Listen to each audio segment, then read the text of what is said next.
What's going on, guys? It's your boy Zeno, and we're back with another video. In today's video, we'll be talking about Jujutsu Kaisen Phantom Parade, but specifically the Illusionary Tower game mode. Now, this video will be a short one, so if you're interested in Tower, let's get straight to it. Now, I'm going to assume most of you guys already know what Tower is, but for those of you guys who don't know, Tower is basically the end game of Jujutsu Kaisen. This is where you bring all your characters that you've collected and fight against the strongest enemies in the game. This is where you use a bit more brain power, I'd say, organizing the best team suited for the mission at hand. Okay, so now that we've explained that, right, we're going to talk about the current state of Illusionary Tower. To do that, guys, first, I'm going to have to break it down into two separate sections, right? The first one being the difficulty of floors, and then the second one being power creep and need of specific characters / units, right?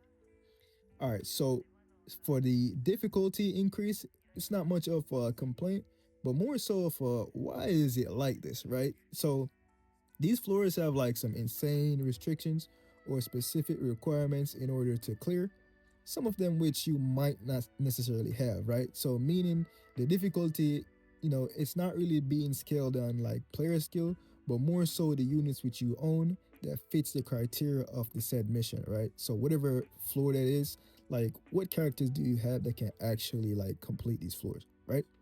This varies from like damage reduction, stat reduction, and jujutsu abilities, being taijutsu or curse technique abilities. These things play a factor in the difficulty of these game modes. In addition to that, some of the characters are restricted based off the color typings as well. So red floors, you might not necessarily want to bring yellow characters in, as the yellow characters might take 100 to 150% increased damage, which is kind of a little bit tricky sometimes, as those off-color characters might be actually what you need or sometimes best in slot to fit certain teams that you have, right? But like I said, number one, difficulty of floors is not necessarily the end all be all, but it's like, why is it like this, right? I think it could be a little bit too difficult for casual players. Now to get into section two, right? Number two.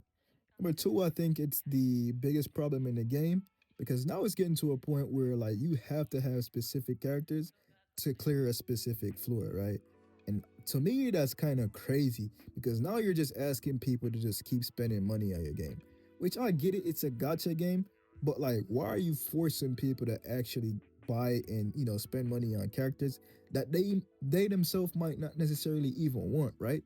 So I think it's kind of crazy to have floors in the game that requires specific characters to be. To me, that's just outrageous, right?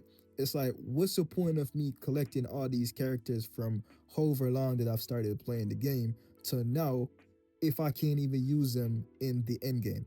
And I get it, power creep is a thing. Yeah, I get it, guys. Like, I'm not, what I'm saying? I know exactly what's happening. Power creep is a thing. However, you can't tell me that the more recent characters aren't able to clear these floors and that you have to get a specific character to clear floors, right? And let's be real, guys, like, we're not playing every character in the game. Like, literally, we're not playing every character in the game, right? So to me, it's just kind of crazy. And then it gets to a point where now you start to realize that you need multiple dupes of a character, right? So now you're finding yourself having to spend more money on the game, which is just crazy to me, guys. I think they're just milking the players right now for their money, and it's just outright just kind of crazy, man.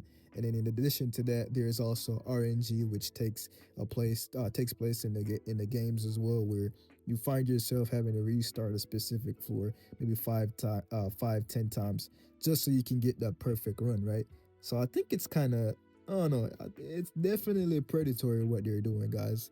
But yeah, let me know what you guys think down in the comment section. I just figured I'd drop this video just so we can get our voices out there, man. A lot of people were not. I don't think the devs are really taking our voices seriously. So I think we need to keep, doing videos like this and just making our voice being heard. But yeah, leave a like and subscribe to the channel.